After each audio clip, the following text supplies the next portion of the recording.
Thank you. Absolutely. Well, we'll go on a quick, not break. I think we've gone on our break, but let's switch gears now. I almost went on a break that was not available. So we've been following development in Rivers State, and it's almost like a daily talking point. Today, there were a couple of meetings. Some we played out for you just moments ago, as far as this issue is concerned about the piece of legislation that has been causing contention between the members of the former chairman of the local government areas in the 23 local government areas versus the Rivers State government, which has now set up a caretaker committee.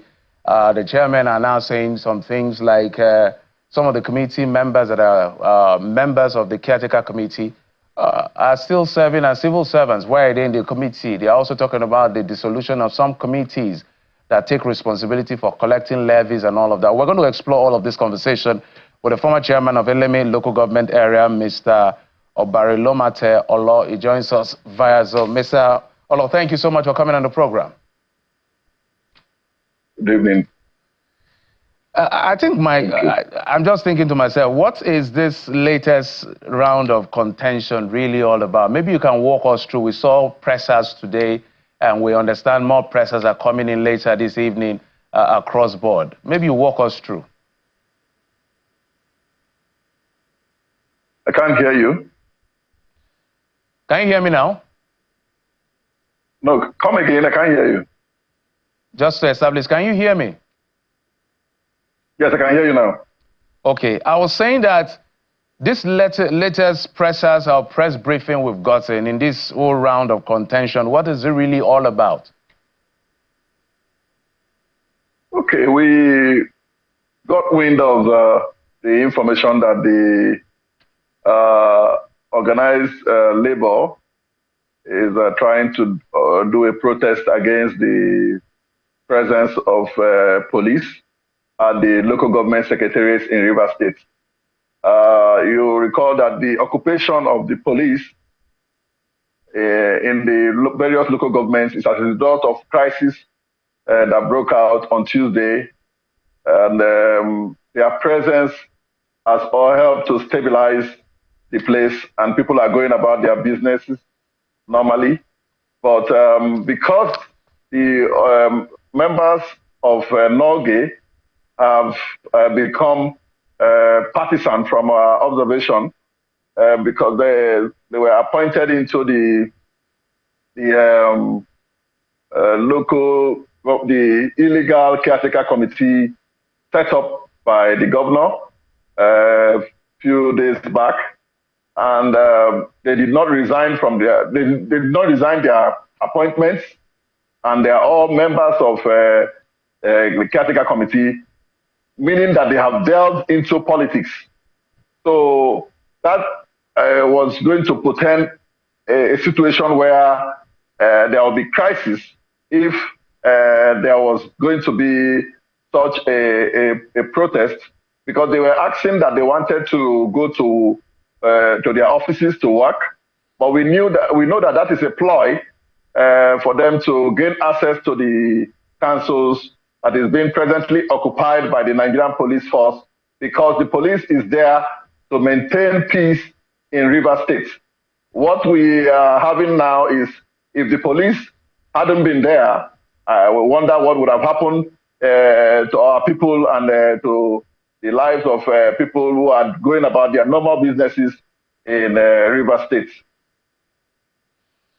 So, as it stands now, I've heard you mention illegal caretaker committee. They are saying your tenure has ended. So it's a battle between, in your words, illegal caretaker committee and tenure elongation, as the governor will call it, and he says he's not going to allow it to happen. Shouldn't we wait for the court to make some of this pronouncement? Now, what we are doing is exactly what is expected. We respect the rule of law. We are waiting for the court pronouncement, because before the crisis and before the actions of the governor, the House of Assembly had already passed a law to extend the tenure of the present elected local government chairman for a period of 6 months before the issue went to court, and which witnessed a subsequent appeal. And because we are law-abiding people and we respect the rule of law, we have allowed the position of the appellate court to stand, which advises all parties to maintain status quo until the matter before them is finally determined. All right, Honorable, I understand we're due for a break. When we come back after this break, I want to ask you a few more questions. Join us again. Welcome back. We're on the last leg of the conversation. We've been talking to Eleme Olo, the former chairman of Eleme local government area. He joins us from Port Harcourt, the River State capital, given the things that have played out in the last 1 week. And no doubt it will continue through the week or later part of the week, given the fact that we are still waiting for the appeal that has reserved, Court of Appeal that has reserved judgment over the local government administration issues, as well as the status of 26 lawmakers who defected to the APC. Honorable, beyond the court's decision that we're expecting, apparently everybody is grandstanding when it comes to this issue. Your group is holding on to the amended Act of 2024, number 4 of the River State local government law. The governor is holding on to the 2018 legislation, number 5 of River State local government law. Everybody has a piece of legislation they are using to defend their position and grandstanding. But beyond that, what is it that we can do to begin to coast home to peace in River State, in your view, Honorable?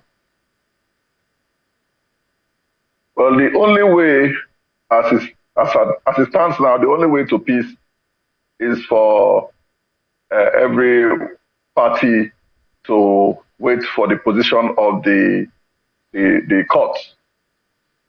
When the law speaks, that will determine the direction we will go. For now, in my own view, I think our usual laws and practices are being suspended until the court speaks on this matter. I know that for politicians, a lot of you are already looking ahead of 2027, which is about 3 years away from now. That's the permutation politicians look at. But let's talk about the now. One of the concerns we're having when we look at what is going on in River State, and we've constantly asked this question so that everybody will have their own say as to how they perceive it and what can be done to really make this about the interest of the people, not the interest of the political class. Because we're seeing this thing taking ethnic tone. 3 people have died in the process. How do we taper down on the rivalry that seemed to be ensuing between Riverine and Upland and just stay within the objective of this particular disagreement?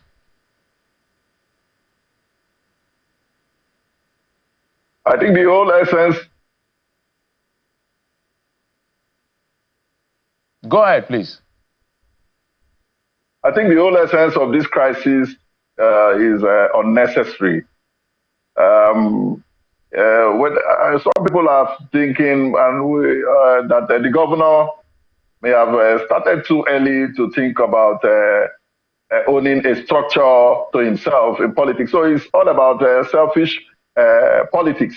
It has nothing to do with the politics of the people.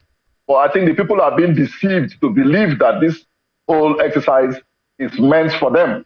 But the idea behind it is for personal aggrandizement and to fulfill personal desires to own a structure in politics.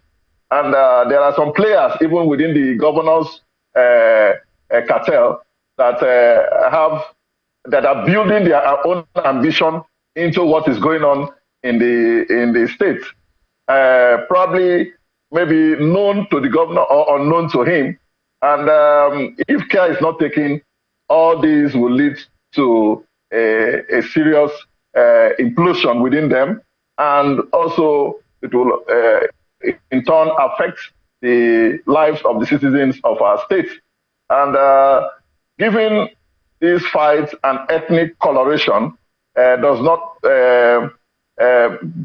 mean well for those who are from that part of the state, because I don't think that is that is what they would have loved to have. In my conversation with one of my colleagues who is a chairman, he feels disturbed that at this point in time, why are we, if they are seen to be a kind of minority in the states, and they will want to become governors, leaders, maybe to occupy the position of governorship in future.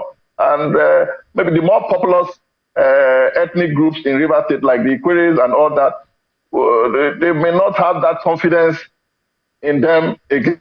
You know, that was his concern and feeling. So if the younger generation begin to feel this way about the position of what is going on, it means that there should be some level of reasoning so that they can begin to withdraw all these sentiments that have been built into this crisis, and gradually it will come to a halt, because it's all about one person's interest and grandstanding and wanting to say, okay, we have control of the structures in the states, and prove to whoever that, of course, we all know that the office of the governor is a powerful office, but you don't need to prove to the people that it is that powerful. It is the actions, the necessary actions that you take that will prove to the people that you are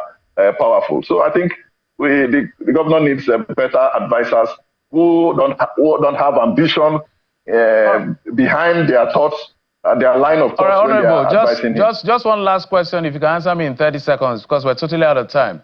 When you say someone's personal interest, what are you referring to here? Is either the governor or those who are behind him that are plotting their own emergence through him. Those are the questions I'm referring to. All right. Okay. We must thank you for coming on the program. Honorable Eleme Olo, the former chairman of Eleme local government area. Thank you so much. And we hope Rivers wins at the end of the day and peace is restored. And so we can begin to have conversations around governance beyond violence and all of this. Thank you so much, Honorable. Thank you. Thank you.